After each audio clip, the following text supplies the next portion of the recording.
ತಾಲೂಕಿನ ಎಂಎಚ್ ಪಾಟ್ನಾ ಕೆರೆಯಲ್ಲಿ ಅಕ್ರಮ ಮಣ್ಣು ಮಾಫಿಯಾ ರಾಜಾರೋಷವಾಗಿ ನಡೆಯುತ್ತಿದ್ದು ಸಾರ್ವಜನಿಕರು ತೀವ್ರ ಆಕ್ರೋಶ ವ್ಯಕ್ತಪಡಿಸಿದ್ದಾರೆ. ಕೆರೆಯ ಮಣ್ಣನ್ನ ರೈತರ ಕೃಷಿ ಚಟುವಟಿಕೆಗಳಿಗೆ ಅನುಕೂಲವಾಗುವಂತೆ ಕೇವಲ 2 ಅಡಿ ಮಾತ್ರ ತೆಗೆಯಬೇಕು ಎಂದು ಶಾಸಕ ಎಸ್.ಆರ್. ಶ್ರೀನಿವಾಸ್ ಅವರು ಸ್ಪಷ್ಟ ಸೂಚನೆ ನೀಡಿದರು. ಆದರೆ ಆ ಆದೇಶವನ್ನ ಕ್ಯಾರೆ ಎನ್ನದ ಮಣ್ಣು ಮಾಫಿಯಾಕೋರರು ಹಣದಾಸೆಗಾಗಿ ಕೆರೆಯ ಮಣ್ಣನ್ನ ದುಪ್ಪಟ್ಟು ಬೆಲೆಗೆ ಮಾರಾಟ ಮಾಡುತ್ತಿದ್ದಾರೆ. ನಿಮ್ಮ ಮೀರಿ ಬರೋಬ್ಬರಿ 4 ರಿಂದ 5 ಅಡಿ ಆಳಕ್ಕೆ ದೊಡ್ಡ ಇಟಾಚಿ ಹಾಗೂ ಲಾರಿಗಳನ್ನ ಬಳಸಿ ಮಣ್ಣನ್ನ ಅಗೆಯಲಾಗ್ತಿದೆ. ಇದರಿಂದ ಕೆರೆಯ ಮೂಲ ಸ್ವರೂಪವೇ ಹಾಳಾಗುತ್ತಿದ್ದು ಮಳೆಗಾಲದಲ್ಲಿ ನೀರು ನಿಲ್ಲದ ಪರಿಸ್ಥಿತಿ ನಿರ್ಮಾಣವಾಗಲಿದೆ ಎಂದು ರೈತರು ಆತಂಕ ವ್ಯಕ್ತಪಡಿಸಿದ್ದಾರೆ. ಈ ಅಕ್ರಮ ಮಣ್ಣು ಸಾಗಾಣಿಕೆಯನ್ನ ತಡೆಗಟ್ಟಿ ಸಂಬಂಧಪಟ್ಟ ಅಧಿಕಾರಿಗಳು ಕ್ರಮ ಕೈಗೊಳ್ಳುತ್ತಾರಾ ಕಾದು ನೋಡಬೇಕಿದೆ.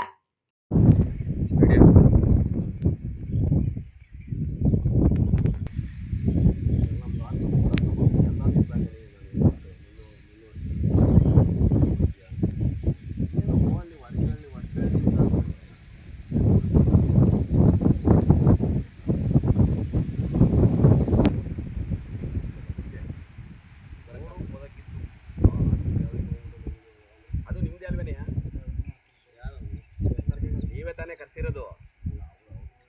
ಯಾರು ಅವರೇ ತಾನೇ?